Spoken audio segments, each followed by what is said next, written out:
Alright guys, so today I decided that I will be filming my labor and delivery stories so I can give you guys my experience and basically tell you guys how I felt and how it went for me. So first thing I will say is that I delivered at 40.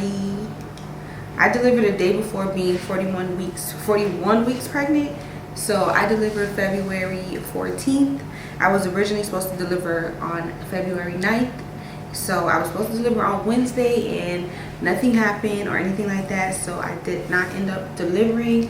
I ended up scheduling to get induced by my OBG. So she did induce me on Sunday night. I started the induction, and by morning time I had already started to have my cervix softening and everything like that.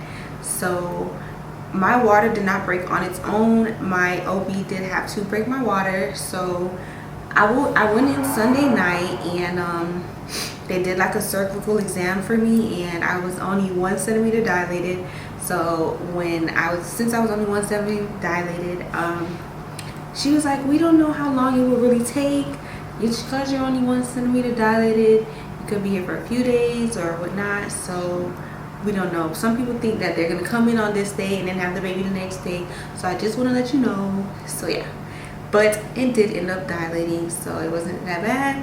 I'm gonna be completely honest with you guys.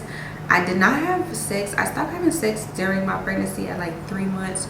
So there was nothing really going inside of me. So all my vaginal exams hurt very, very bad. So prior to me going and getting induced, so the day I did get induced, we went to the hospital at like 9 p.m. I was originally supposed to go at 4 in the afternoon, but they called me up at like 2, and they said don't come until like 7. In fact, we'll call you. So they never called me. So I called them, and when I called them, they were like, oh yeah, we're expecting you, so you can go ahead and come at 9 or whatnot. So I did come at 9, and maybe like by like 11 p.m. I was already like situated into my room. The lady came in and she gave me a little small tiny pill thing. She put it up inside of me. She pushed it way up into my uterus, because by the time I got to the hospital, I was only still 1 centimeter dilated, and Wednesday I was 1 centimeter dilated, so I hadn't really moved anywhere. So after that, she gave me that pill. She did tell me that I was going to start feeling a little bit of cramping and stuff like that. And so when she did, I did not really feel like that much cramping. It was very, very light. So I didn't really complain about anything. The next morning, so I went the whole night like that. And I did start having a little bit of vaginal bleeding once she put that little tiny pill up me. And after that, she did like some cervix. She checked my cervix not my cervix. She checked my, I don't know guys. Like she did a vaginal check like every like couple of hours just to double check things. I think by morning time I was only like 3 centimeters dilated. My doctor came into the room at like 9 in the morning, and she was like, okay, we're gonna have to break your water because your water didn't break on its own. So when she did go and break my water, it didn't really hurt that bad, but it did hurt. Compared to like contractions, it hurt. So after she broke my water, I was like, instantly I started to feel cramps. Oh, when she broke my water, it just felt like something popped, and then like a flow of water just came out. Like it wasn't pee though, but I did have to pee, so I did pee with it because they told me to. They didn't let me get out the bathroom, get out the bed and pee. So after that, I started to feel my contractions coming in literally 10-15 minutes later. So I started to feel it, and the contractions were coming fast. They were literally coming like 1 to 2 minutes apart, and the contractions hurted so bad, like oh my gosh. So after like the 3rd contraction, I was telling her like I can't, like it hurts. So she was like, do you want your epidural now?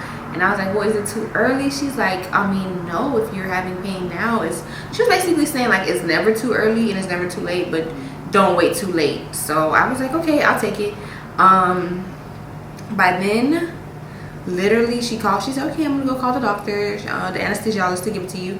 The anesthesiologist came. The epidural didn't hurt. I had to basically get on the side of the bed and bend my back over, and she just did her 1s and 2s and put something in the back of me, and it did not hurt. Actually, I didn't feel it. I'm not that bad with needles compared to the contractions that I was getting. Yeah, so once she put that in me, my legs did start to get a little bit numb within the hour, and I was also hooked on in my back. There was also something every few hours or so, it would flow some of the epidural into me, so it was like constantly keeping me like sedated. So after a while, my legs did get numb, but I could still touch them. Like, I couldn't really move them that much. I lost control of them, but they did start to get numb. So next thing that happened is, like, they kept checking me and they kept checking me. I was like 4 centimeters now, then I was 6, I got to 8, and when I got to 8, she was like, "Okay, I'm gonna call the doctor back in so she can double check you." When I was around 8 centimeters, I started to feel like a pain. Oh my god, my baby. He's so greedy. He just wants another bottle, y'all. He just wants another bottle. So I started to feel a pain in my right side. When I started to feel that pain, I basically was like, "I feel the pain." And she was like, "Oh, don't think the epidural is wearing off. People always think that the epidural is wearing off, but that's just the contractions that are getting stronger, and it's literally fighting through the medication." She was like, "Do you want me to give you a second dose? I can call the anesthesiologist." So I was like, "Okay, yes, I'll take it. I don't want to be in pain." So that right there was my big mistake. She did come back and she did give me a second dose. What I will tell you guys is, do not take a second dose, and I'm gonna tell you why when I get there, but I'm telling y'all, don't take a second dose. So after that, though, by the time I started getting my vaginal exams, y'all, I couldn't feel nothing. Like, the coochie was numb, okay? I couldn't feel anything, like nothing. Like, I wouldn't even know if her hand is in or out of me, okay? I wouldn't even know. And then they also put a catheter inside of me because I'm like numb in my legs. I can't get up to pee. So I was peeing inside the catheter, but I didn't even know if I was peeing or not, because like I said, I couldn't feel nothing. Couldn't feel a thing. Like, shoot. So yeah, that happened. And then when my doctor came in, she came in, by the time she came in, I was at 9 centimeters. So she told me, she said, "Okay, we're gonna go ahead and start preparing, you know, like we're gonna do like practice pushes and stuff like that." And when she said that, I was like, okay, fine. So basically, when we did our first practice push, she was basically coaching me on like how to do it. She was telling me, you know, when you're pushing, you just need to push like you're pooping. She said, "Don't go because you're honestly letting out the push when you're so it's not really doing anything." So you guys, it was just, I couldn't feel a thing. Like, I couldn't feel my legs. I couldn't feel nothing. I had no idea if I was pushing or not pushing, because I was completely numb, like hips down. I was completely numb. I didn't feel nothing. So that is why I would definitely say don't take that second dose, because that second dose really struggled for me. And my doctor let me know my baby's heart rate was going up and down, because I ended up having a little fever while I was in there. So my baby's heart rate ended up going up and down, and she was telling me, because his heart rate is so high right now, like, we can't spend hours pushing, so you really do have to push, or we will have to do an emergency C-section. So once she said that, I looked at my mom was like, "Don't worry." So we kept trying. I was actually in labor for 45 minutes, and we would do like 3 sets of pushes, and it will take a break. They'll give me an oxygen mask, and I'll have to, you know, breathe, catch my breath, you know, wait till the next contraction comes and go again. And honestly, guys, it is like, nobody has never talked about how hard it is to push a baby out of you, especially when you're on epidural. It was completely hard. It was horrifying. Literally, we probably did more than 10 sets of me trying to push my baby out, maybe 20 different rounds before my baby actually came out. They even put me on my side at one point, because it was just like, I was pushing all that I could, pushing all that I can, but I don't even know if I was even pushing because I couldn't feel nothing. Like, I couldn't feel nothing. Like, and it was very hard. It was hard to breathe. I kept feeling like I was gonna pass out. At one point during one of the rounds, I was like, I had kind of like lost myself, and I was just like and my doctor was like, stop, catch your breath, stop, and I had to like literally snap back into it. But every time I went to do those pushes, I literally felt like I was going into like a whole different world. Like, it was very, very draining. It was, I don't want to say it was horrible because it's supposed to be like such a beautiful thing, but I feel like people are not honest about pushing out a baby, especially on epidural, to be specific. Like, it is hard. Like, it's hard, it's sad. Like, those times I just wanted to give up and cry. My mom kept telling me, like, you can do it, you can do it, you can do it. It is just so hard, and it's so draining, and it's very, very traumatizing, and it's very scary. So maybe like 30 minutes into it, you know, like, I guess I started to like progress. She was like, listen, your pushes are getting better. If you keep going, this baby's gonna be here any minute. So afterwards, she was also, another thing, keep in mind, she was also dressed in like scrubs. Like, she had on scrubs and a jacket and gloves. Like, she was dressed regular. So after like 30 minutes of like pushing, she said, Char, I can see his head, keep going, good job, I can see his head. She's like, wow, look at all this curly hair. And she's like, Grandma, do you want to look? And my mom was like too scared to look. So after that happened, she stopped, and everybody in the room just started moving around.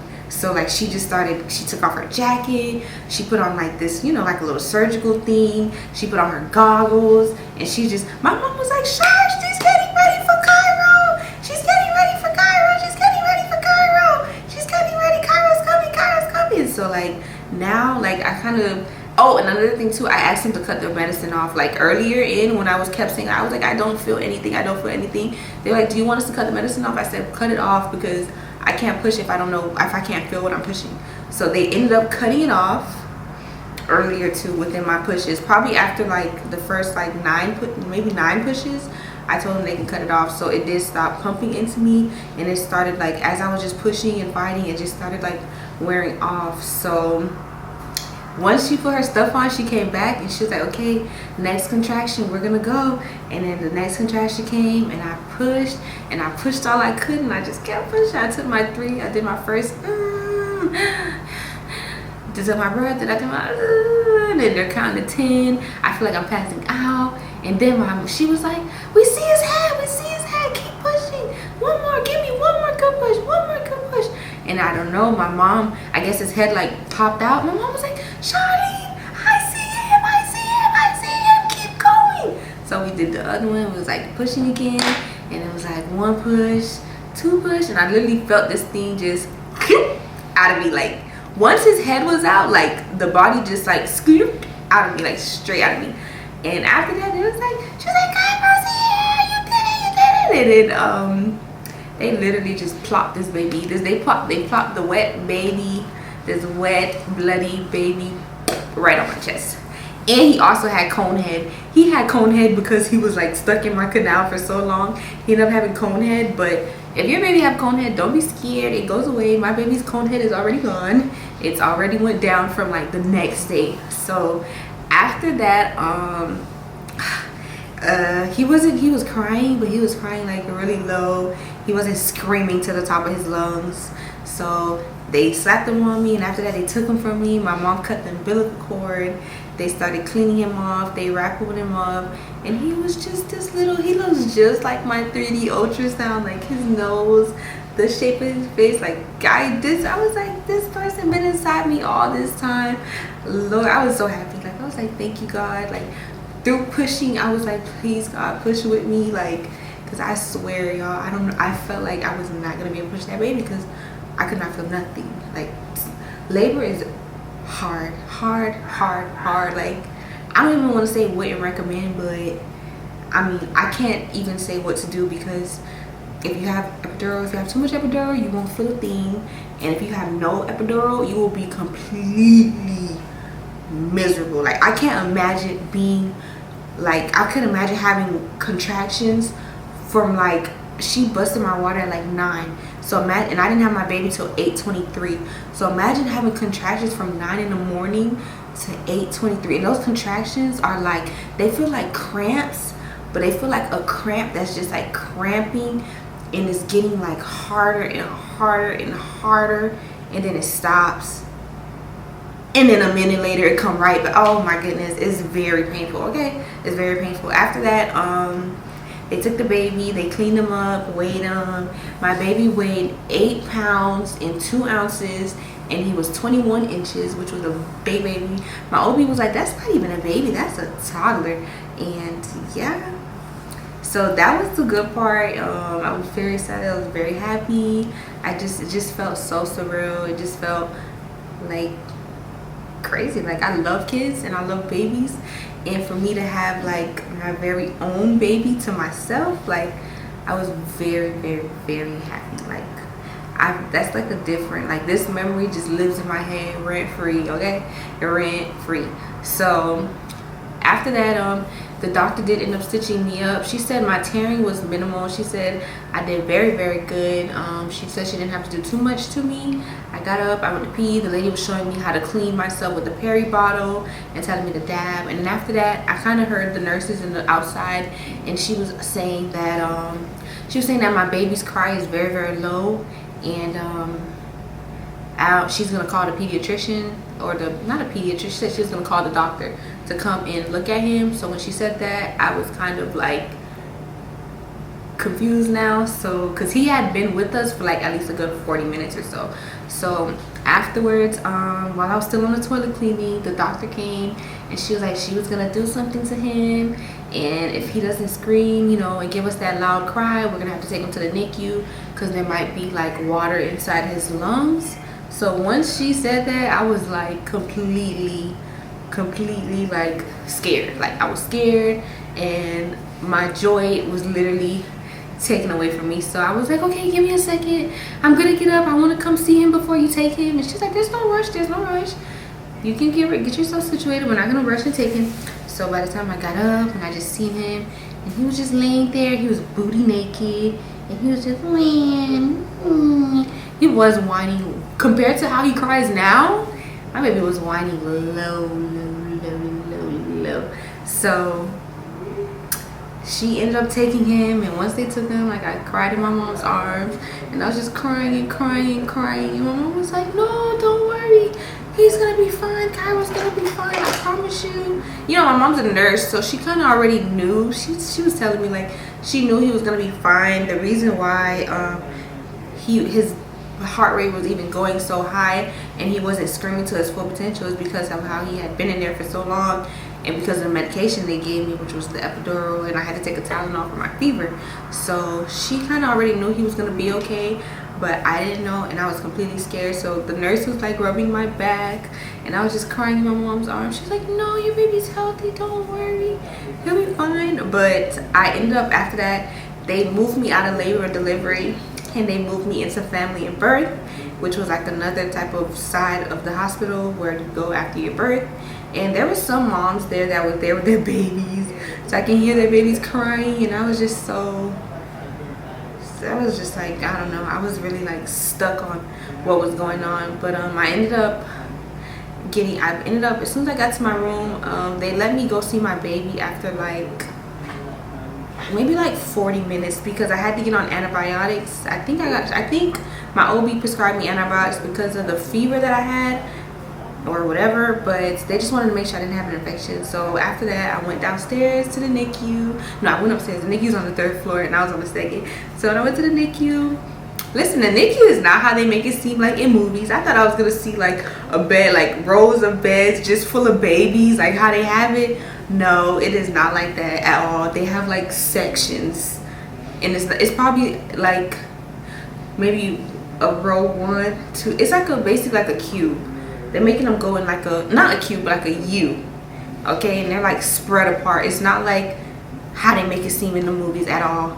So I went to his cube was like right by the door, and I was looking at him, and I just like felt so sad because they had already like hooked him up. They had put an IV in his little hand, they put a breathing machine in him, they had a tube in his mouth. But the tube in his mouth, they used that tube to basically it was suctioning out all the water that was inside his lungs, and they also used it to feed him as well. So just seeing him like that, like I was just heartbroken. The doctor came and the doctor talked to me. She said, we're just gonna run some tests on him, check everything, and just make sure he's all right, but he should be home in a few days. Once he starts getting better, he'll go home in a few days. And so that was Monday night. I said okay. The lady came and there was another nurse there. She's like, Mom, let me take you a picture. And I was like, no, I don't want a picture. Like, the memory of my baby in that predicament is just so scary and it's so sad. And I was just so weak to see my baby like this after only like less than an hour. So I was very sad, but I was also like in a lot of pain, and I was also hungry. So we went upstairs, and Mom, we ordered Uber Eats. So I ate some food. They came in my room and checked on me throughout the night. They changed my IVs, and next morning we went to the NICU. The nurse was there, and she was just basically like giving us updates and stuff like that. And I want to say by Tuesday night, by Tuesday night my baby was back. My baby was off of the tube machine. They had already like pushed all the stuff out of his mouth and all that extra water, because when I looked at him on the monitor, you can see like bubbles in his mouth and stuff. So they did pull all that stuff out, and they took that out of his mouth. So I want to say by Wednesday, I actually and on Tuesday they told me, later on in the afternoon, they're like, he's actually gonna have his first feeding today. And I was like, oh really? And I was like, yeah, but it's gonna be through the tube. And I was like, okay. So I went back to my room. I couldn't sit in the NICU all day because like I was still getting like antibiotics and stuff like that, and I did have to still rest, and I was in a lot of pain. So by the time when I came back later on that night, I was like, did he eat? And he was like, yes, he ate. And I was like, how much did he eat? And they were like 1 teaspoon. 1 teaspoon. And I was just like, 1 teaspoon? Like, that is literally like a drop. That's like literally like a taste. So it was like, wow. Like, but you know, she was like, yeah, his stomach is really small, trust me, it's okay, he's getting his nutrients. He was like, this IV right here has electrolytes in it, and it has a bunch of good stuff, it has sugars, so trust me, he's okay, he's not hungry. And I was like, okay. And then by Wednesday, I was bottle feeding my baby. I have fed my baby. They had gave my baby 15 milliliters, and they let me hold him. At that point too, he was already hooked off the machines. The only thing that he had on him still was just the hand IV that was giving him nutrients, but they had took off the nose breathing machine. And yeah, so he was already progressing, and so then I got to feed him, and they only gave me 15 milliliters to feed him. Y'all, he sucked that 15 milliliters down in like a second. I was like, okay. So I was already like feeling better. And then afterwards, that I went back to my room. You know, me and my mom ate food and went downstairs to the kitchen, like regular stuff. I was going to the NICU, visiting him every few hours. And then a pain just hit me. Like, I had this pain that was like right underneath my breast, and it was like a sharp pain, and it literally just like shot up straight to my shoulder. I was literally in pain. Like, I was in pain so bad that I couldn't lay down certain ways, and after a while, like, the pain just started getting worse and worse.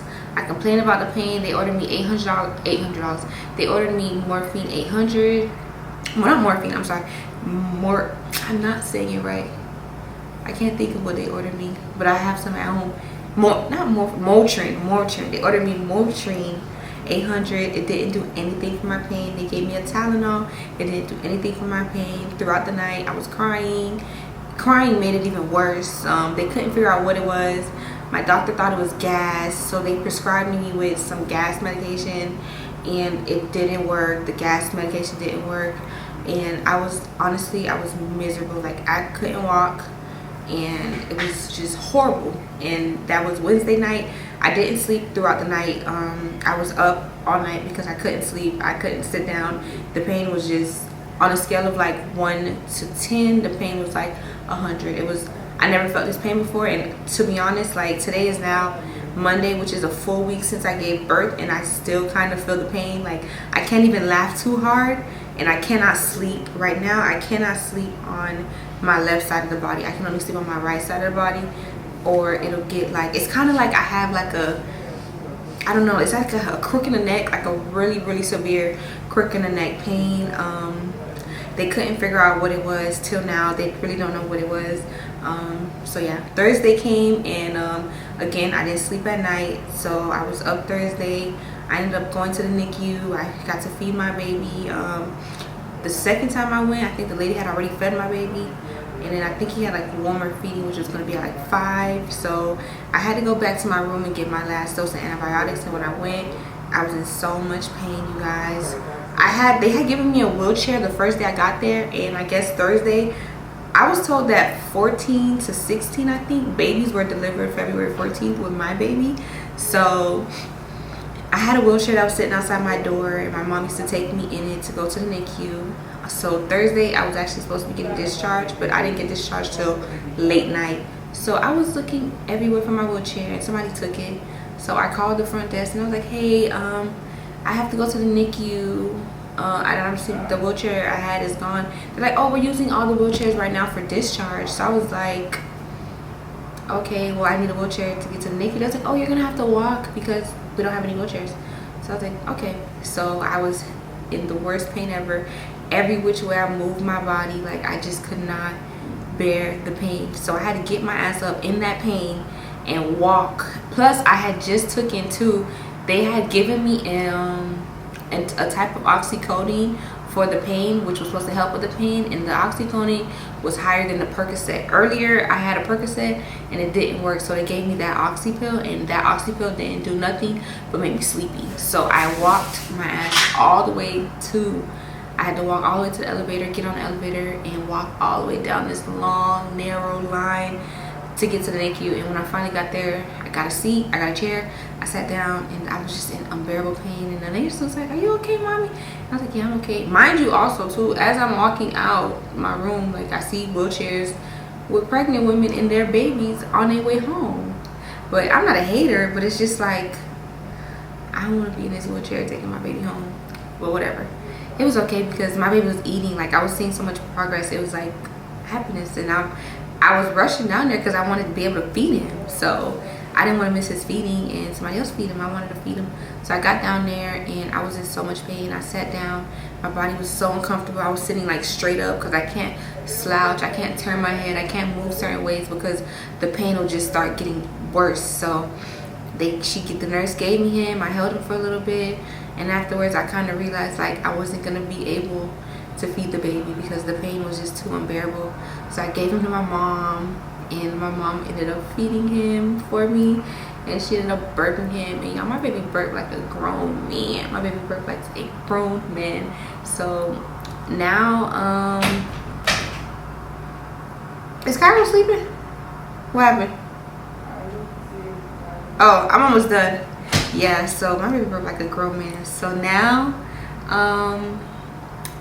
I ended up asking them if they can find me a wheelchair. They was like, there's no wheelchairs on your floor. And they were just like, what the fuck? So they ended up getting me a wheelchair. So I ended up having a wheelchair. And me and my mama parked that wheelchair in our hospital room because, man. Anyways, but yeah. I mean, the wheelchair not for me anyways. But NICU gave me this wheelchair. So it's staying in the room with me. So after that, the nurse came back in. I kind of, the pill started really hitting me. So I ended up sitting straight up. I couldn't lay down. I ended up taking a nap. After I drank some soup, I ended up getting discharged. And we ended up leaving. We packed up all our stuff. We ended up leaving. Before we left, I passed by the NICU and I said bye to the baby. The nurse was talking to me, his nurse, and she was like, I think you're going to be sending him home tomorrow. and stuff. Oh, and also when I went for feeding, the doctor did come talk to me, and she said everything came back normal. He doesn't have an infection, everything's good.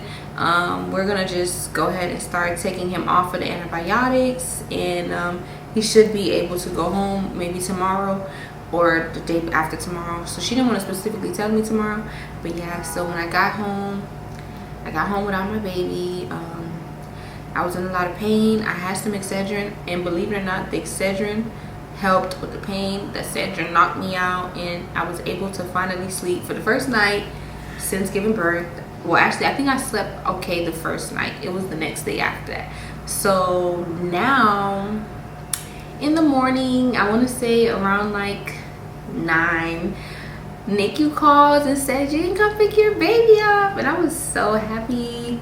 I was so happy, and we ended up going and picking my baby up. Passed by Target before to get last minute things, and now I have me this big juicy baby, y'all. So that is my labor story. I just wanted to be like, I hope I was completely honest, and I hope I didn't say anything wrong, but I'm just being honest on my situation and how it worked out for me, and basically the pain that I was in, and how hard labor really is. Like, that's just my story. But I have now a beautiful, healthy baby, and I'm very grateful. I'm thankful to God for my little man.